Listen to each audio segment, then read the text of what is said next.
Servus, Glück auf und herzlich willkommen zu einer weiteren FC Bayern Reaction. Ja Leute, diesmal zur Pressekonferenz nach dem Spiel beim FC Heidenheim. Und damit würde ich sagen, gehen wir rein in den Bums. Mal erstmal ein bisschen leiser hier, man weiß ja nie, was so abgeht. Aber in der Regel kriegen das ja alle anderen Bundesligisten besser hin wie wir in der Pressekonferenz.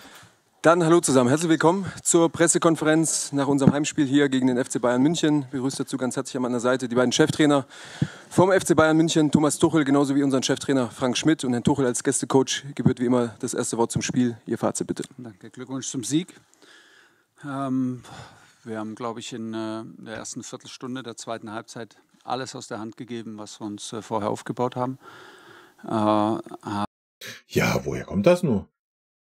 Einer nicht eingespielten Viererkette? Ein Abwehrchef auf dem Platz war? Haben sofort innerhalb von der ersten Minute eigentlich komplett eingestellt, Fußball zu spielen, all das zu tun, was wir in der ersten Halbzeit gut gemacht haben. Nee, das Problem, oder was heißt das Problem? Der Unterschied zwischen der zweiten und ersten Halbzeit war der FC Heidenheim. Ja, der einfach das, was in der ersten Halbzeit gar nicht geklappt hat, nicht weil wir so super stark waren, sondern weil sie einfach katastrophale Bälle gespielt haben, ja, wenn es nach vorne hin ging. Das haben sie in der zweiten Halbzeit gut gemacht, ja. Und dann sieht das gegen diese Viererkette nun mal so aus. Ja, ganz einfach. Haben. Nicht nur spielerisch, sondern auch in der Zweikampfführung, in der Aufmerksamkeit, in der Bereitschaft, uns zu helfen und in der Aufmerksamkeit auch für Gefahr. Dann war da 10 Minuten, 12 Minuten, eine Viertelstunde wurden... Nochmal, wir haben in einer Halbzeit gegen den FC Heidenheim 3 Tore bekommen. Da stand nicht der FC Arsenal auf der Seite, sondern der FC Heidenheim. Innerhalb von 2 Minuten. Was jetzt nicht despektierlich gegen Heidenheim sein soll, ja. Völlig verdient, super Spiel gemacht. Da gibt's nichts gegen zu sagen, aber ja, mit welcher Erwartungshaltung willst du dann nach Arsenal gehen, dass du keine 6 kriegst, hoffentlich, oder wie? Ja, also. Drastisch dafür bestraft, hatten eine gute Reaktion, viele Chancen, ich glaube 3 hochkarätige Chancen und viele Halbchancen, um das Spiel dann nochmal in unsere Richtung zu drehen. Und es schlechten nicht genug, wir haben dann nochmal ein Tor bekommen. Auf eine Art und Weise, die natürlich, das natürlich am Ende zu einfach ist und. Ja. Guck dir das Tor mal an. Also mein Take ist jetzt, dass wir das mit den anderen beiden Innenverteidigern nicht bekommen hätten, aber im Nachhinein kann man immer leicht genug scheißen, ne? Und hätte Fahrradkette, alles gut. Aber nochmal, nach so einem Doppelschlag, Alter, kann man halt einfach auch mal defensiv reagieren, ne? Um da mal ein bisschen Stabilität wieder reinzubringen. Ob das jetzt personelle Wechsel sind, ob das mal eine Umstellung ist, aber du musst dann einfach mal reagieren und das nicht alles so hinnehmen und den Stiefel dann so weiterspielen. Ja, in der Hoffnung, dass was passiert. Dass es besser wird. Also. Zu einfach macht. Glückwunsch an Heidenheim und haben verloren. Das Spiel ist verloren, geglaubtes Spiel komplett gedreht. Deshalb Glückwunsch. Vielen Dank, Frank. Dein Fazit bitte. Zunächst mal vielen Dank für die Glückwünsche. Dann dem Schiedsrichter gute Besserung, der auf dem Weg ins Krankenhaus ist, dass er schnell wieder auf die Beine kommt. Und dann war es so in der ersten Halbzeit. Gibt doch noch Vereine, die das schlechter machen können wie wir. Machen wir einen Tacken leiser, Leute. Wir sind ganz anders aufgetreten, wie wir uns das heute vorgestellt haben, was ich auch erwartet habe von meiner Mannschaft. Genau in den Bereichen, Zweikampfführung, Intensität, waren die Bayern besser, am Ball sowieso. Und wenn eine Mannschaft das dann so dominant aufs Feld bringt, dann ist es natürlich dann für uns als Aufsteiger schwierig, wobei wir komischerweise nahezu schon ein bisschen ängstlich agiert haben, ohne Mumm und Mut. Und das sind Dinge, die gehen einfach nicht. Wir haben Fehler gemacht, nicht aus Leidenschaft und weil wir was versucht haben, sondern wir haben Fehler gemacht, weil wir zu passiv waren, weil wir Ja, stimme ich 100% zu. Und es wäre schön, wenn das auch mal so analysiert werden würde von unserem Coach. Ängstlich waren und das ist nie gut, im Leben nicht, aber auch nicht im Fußball und gegen Bayern München schon 3-mal nicht. Und die 2-0-Führung war natürlich hoch verdient, weil wir dann einfach auch noch schlecht verteidigt haben und die Bayern das dann perfekt ausgenutzt haben. Ich glaube, wie so oft dann in der Halbzeit gegen uns war es dann so, dass vielleicht viele gedacht haben, okay, jetzt geht es nur noch um die Höhe des Ergebnisses, aber wie immer habe ich das als Chance gesehen. Nur habe ich das nicht nett verpackt in der Halbzeit, sondern sehr deutlich. Sowohl Ich weiß jetzt nicht, ob das bei uns mal passiert, aber ich fühle ihn. Ja, ich würde mir das bei uns auch mal wünschen, dass er einfach mal, dass es nicht nett verpackt wird und immer schön gepudert wird und man immer nur darauf achtet, ach, trete ich dem jetzt zu nahe, ach, kann ich das so sagen? Zwischendurch muss man halt einfach mal der Arschlochtrainer sein. Ja. Ja. Punkt. was die Inhalte betrifft, auch was die Wechsel betrifft. Wir sind maximales Risiko gegangen in der zweiten Halbzeit, haben mit Raute gespielt, haben versucht, den Gegner früher zu attackieren. Und schon in der ersten Minute haben wir 4-mal so viele Aktionen vom Tor gehabt wie in der ganzen ersten Halbzeit. Und das, glaube ich, hat die Mannschaft dann auch gebraucht, um dran zu glauben, dass wenn das 2-1 fällt, dass du dann noch mal eine Chance haben kannst. Und ja, wir haben das Spiel dann gedreht innerhalb von kürzester Zeit, ähnlich wie letzte Woche in Stuttgart. Und es stimmt, die Bayern hatten dann auch noch viele Situationen, wo entweder der Ball durch den 16er durch ist. Ja, da ging es aber hin und her. Ne? Das war eine wilde Phase dann so 55. bis 70. Da war eine Viertelstunde hohes Tempo auf beiden Seiten. Beide haben nach vorne gespielt. Da war aber auf beiden Seiten schon gut was los. Wo wir dann eben niemand einschießen haben lassen oder Kevin Müller war da. Aber das war einkalkuliert, weil ich der Mannschaft in der Halbzeit gesagt habe, die können uns halt aus dem Stadion schießen, aber wir müssen uns ganz anders präsentieren und ganz anders werden. Und wir versuchen das Spiel zu drehen, um das Spiel zu gewinnen. Und dann machen wir natürlich dann, nachdem die Bayern die Chance, die vom Thomas angesprochene Chance nicht genutzt hat, ein astreines Tor, super rausgespielt zum 3-2, wie die zwei davor auch. Und dann habe ich mich lange gefragt, letzte Woche, als wir in der 95. Minute in Stuttgart 3-2 führen und das 3-3 bekommen, für was soll das gut sein? Heute weiß ich es, weil wir haben die letzten Minuten Bayern nicht mehr nach vorne spielen lassen. Wir haben uns festgesetzt, wir haben Eckball. Das habe ich ja auch schon in der Analyse gesagt. Das haben die schon gemacht wie eine Spitzenmannschaft. Also wenn wir als FC Bayern 5 Minuten Nachspielzeit bekommen und das nicht hinbekommen, da nochmal 1, 2 oder sogar 3 Chancen zu erspielen oder den Ball auf jeden Fall mal in die gefährliche Zone zu befördern, ja, dann sagt das viel aus. Ne? Normalerweise muss das Ding andersrum aussehen. Also.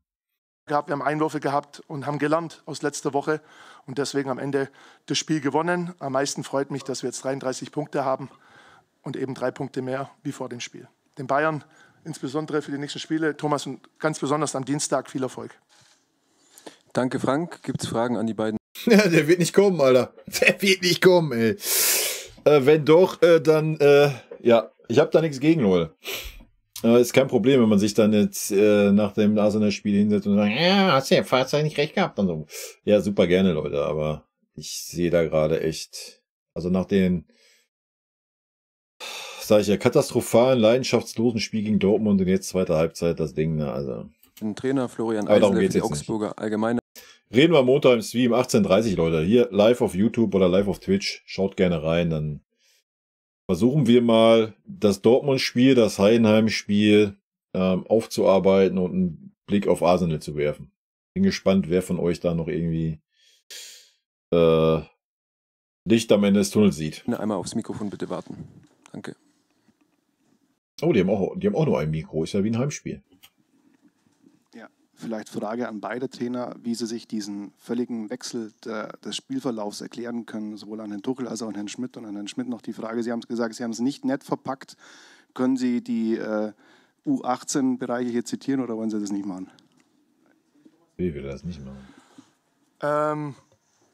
Also, ich möchte es mal so sagen, ich möchte mich auch gar nicht dran gewöhnen, aber jetzt können wir die letzten 4 Spiele inklusive Testspiel gegen KSC nehmen, wo wir in der ersten Halbzeit nicht gut gespielt haben.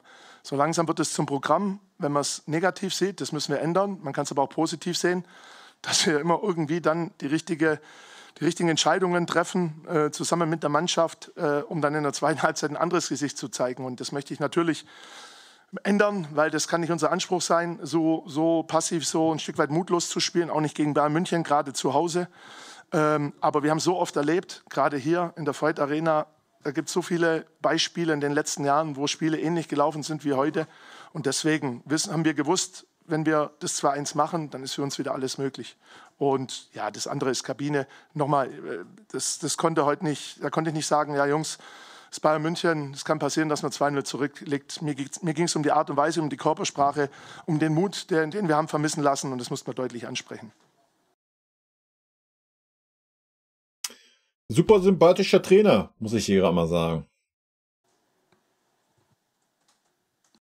Vergleich zu unserem Trainer schenke ich mir, wa? Die Frage vergessen. Kann ich mir nicht erklären. Kann ich mir nicht erklären. Ja, wie soll er das so erklären können? Kann er sich ja die ganze Saison schon nicht erklären. Kann ich mir nicht erklären, weiß ich nicht. Muss ich mir das Spiel nochmal angucken. Muss ich nochmal mit Happy Kane sprechen. Kann ich mir gar nicht erklären. Habe ich gar nicht gesehen. Muss ich mir das Spiel nochmal angucken. Weiß ich nicht. Habe ich keine Ahnung. Kann ich mir nicht erklären. Hören wir erst seit 6 Monaten, Leute. Wir haben es angesprochen. Ich habe damit gerechnet, dass Frank umstellt auf 2 Spitzen und eine 10. Wir haben sogar das gesagt, dass das passieren kann, dass ich denke, Vielleicht hättest du mal die richtigen Innenverteidiger dafür aufstellen sollen, ma? dass sie ihren Stil verändern werden und in 2 Spitzen und einen Und vielleicht mal einen richtigen Sechser. Oder mal einen Spieler, zumindest auf der richtigen Sechserposition. Und wenn das da Leon war und der das nicht umgesetzt hat, dann hätte man den mal zusammenfalten sollen. Zehner spielen werden, jetzt geradliniger spielen werden, um Spiel in unsere Hälfte zu bringen. Weil das hätte ich gemacht und aus den letzten Spielen, die wir gesehen haben, war das eine Reaktion, die jetzt nicht komplett überraschend war. Deshalb haben wir auch das thematisiert. Aber nee, ich kann es mir nicht erklären. Wir hatten vorm Spiel thematisiert, wir haben es im Hinspiel erlebt, von 0-2 auf 2-2. Es war letzte Woche 0-2 auf 2-2. Wir haben auch darüber gesprochen, vorm Spiel, während dem Spiel in der Halbzeit bedeutet das. Und ja, trotzdem ist es für uns offensichtlich extrem schwer, ein Konzentrationslevel, ein Verbissenheitslevel zu halten, mit dem wir selbst bis dahin völlig verdient. Zu halten. Alter, wir haben das gegen Dortmund nicht ansatzweise gehabt. Heute die erste Halbzeit, ja, es war okay. Es war jetzt aber auch nicht grandios oder sowas, ja. Also so, wie es ja gerade der Trainer von Heidenheim gesagt hat. So verunsichert und mutlos Heidenheim war, hättest du den halt dann mal 4-5 einschenken müssen. Dann hättest du sagen können, ja, das war eine starke erste Halbzeit, wir haben richtig gefeuert. Und dann wäre der Sack zu gewesen. Ne? Führen. Und ja, deshalb ist aber schwer zu erklären. Ich kann es Ihnen beschreiben, erklären ist schwer. Gibt es weitere Fragen? Chris Bichele für den Kicker. Ganz außen, einmal aufs Mikrofon warten. Eine Frage an den Frank. Du hast ja gesagt, die letzten 4 Halbzeiten Darmstadt inklusive sind es 5. Hast du eine Erklärung dafür, dass es diese 5 ersten Halbzeiten gibt? Du hast ja gesagt, ihr wollt euch nicht dran gewöhnen. Heute eigentlich nicht. Ist mir auch ziemlich egal im Moment. Aber ab morgen, wenn ich aufwache, wird es wieder präsent sein. Ich denke, da geht es auch nicht so sehr darum, ob der Trainer eine Erklärung hat, sondern da muss ich tatsächlich die Mannschaft und auch die Führungsspieler mit ins Boot nehmen, weil irgendwo scheint da der Wurm drin zu sein. Und da möchte ich nicht derjenige sein, der jetzt das Patentrezept hat und sagt, so machen wir das jetzt und das müssen wir verändern, sondern brauche ich ein paar Antworten von der Mannschaft. Vielleicht liegt es ja auch an mir. Und deswegen ist es immer gut, dass man dann kommuniziert und dem Übel auf den Grund geht.